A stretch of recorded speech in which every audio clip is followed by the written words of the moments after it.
Good morning. It's Sunday. I'm still in my pajamas, and I'm going to show you how to make homemade bread. You start with your warm water, and then you put in your yeast and the sugar activates the yeast so that the yeast can actually bloom. So it's been blooming for 10 minutes now. We let it sit. So now I'm going to add in all my other ingredients. So you start with a teaspoon of salt. Almost every recipe has salt. I have no idea why.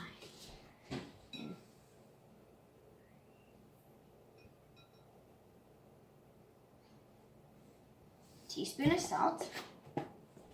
And then you have 4 tablespoons of powdered milk. This thing's too big for me. So this kind of substitutes for milk. It doesn't really taste that much different, but 2, 3, 4.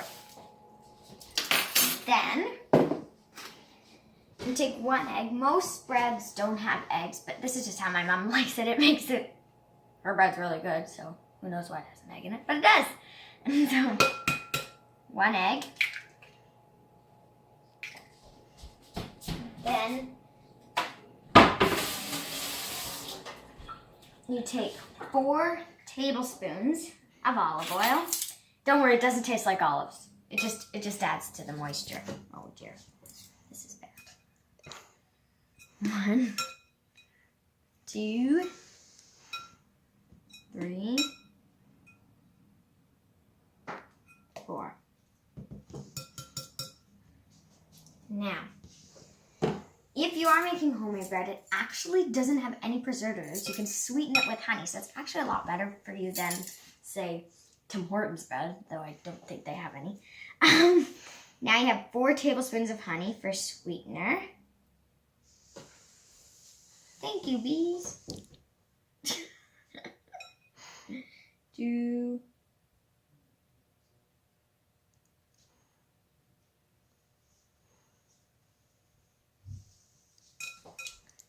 Honey is as slow as molasses, but it's not molasses, so I guess you could say it's as slow as honey, but. And 4. Come on. There. Now, you're going to add 4 tablespoons as well as molasses. Oh, I mean, sorry, never mind, it's 2. I just so used to all the 4 ones you have. So, whoa. Not everything's as slow as molasses today, even the molasses. It's as fast as molasses. Whoa. 2. There we go.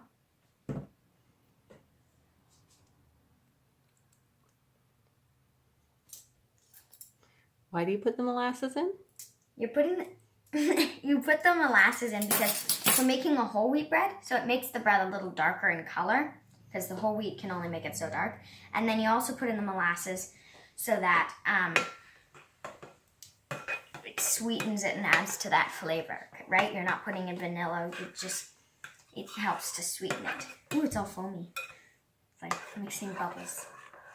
Okay, once you have that all combined in, we're going to put in flour. Now these go in half and half, 5 cups of whole wheat, 5 cups of white, because we're not making a white bread, we're making a whole wheat bread. So we start with 5 cups of whole wheat flour. It kind of reminds me of like dropping, I don't know, like a marble on a balloon and how it bounces, because the yeast forms like kind of like a pillow, and then when you drop it, it goes.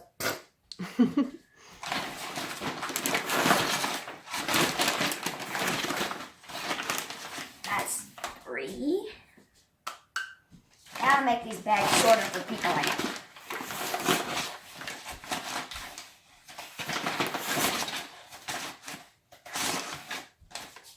4. It's good to use metal cups, I think, because like it kind of is secure so that you can kind of rub it against it and they won't like break like a plastic one where they bend. Now you're going to mix in this flour because you want to combine the whole wheat flour first with all the other ingredients before you add in your white flour.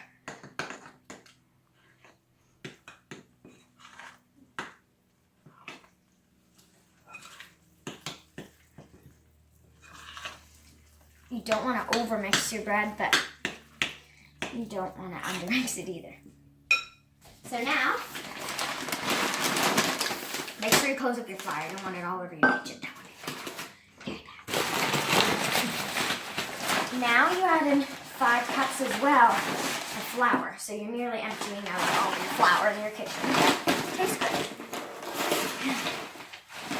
I don't know if we have enough. 1, 2.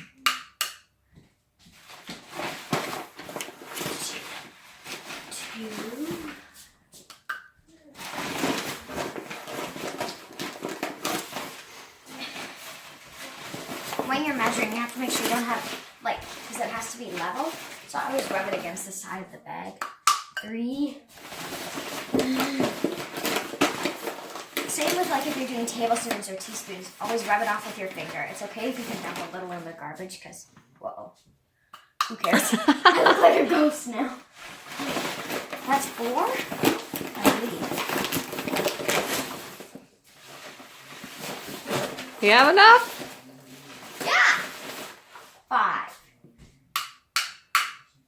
5. Now, we're just gonna, you have to mix it in slowly or else you're gonna get more on yourself. Just like I did. So, we're gonna mix this all in, and then, once you have it all combined, you're gonna take your hands, they should be washed, and then you're just gonna knead it in. Okay, since we're running out of filming time, so after you knead it in, can you just walk us through the steps after that for bread? So you knead your bread in, and then you let it sit in the bowl, and you cover it with a towel, and you let it rise for, I believe, 20 minutes. Then, after it's risen for 20 minutes, you pour it and take it out of the bowl, knead it into bread pans, depending on how big your recipe is. We use 4, and you divide it into the 4 pans, and then you let it rise once it's in the pans, cover it up for another 30 minutes. And then you bake it in the oven at 350 degrees Fahrenheit for 30 minutes. And then you have your delicious bread after it's cooled. And then it's really good. I wish I was a sumo wrestler so I could mix this.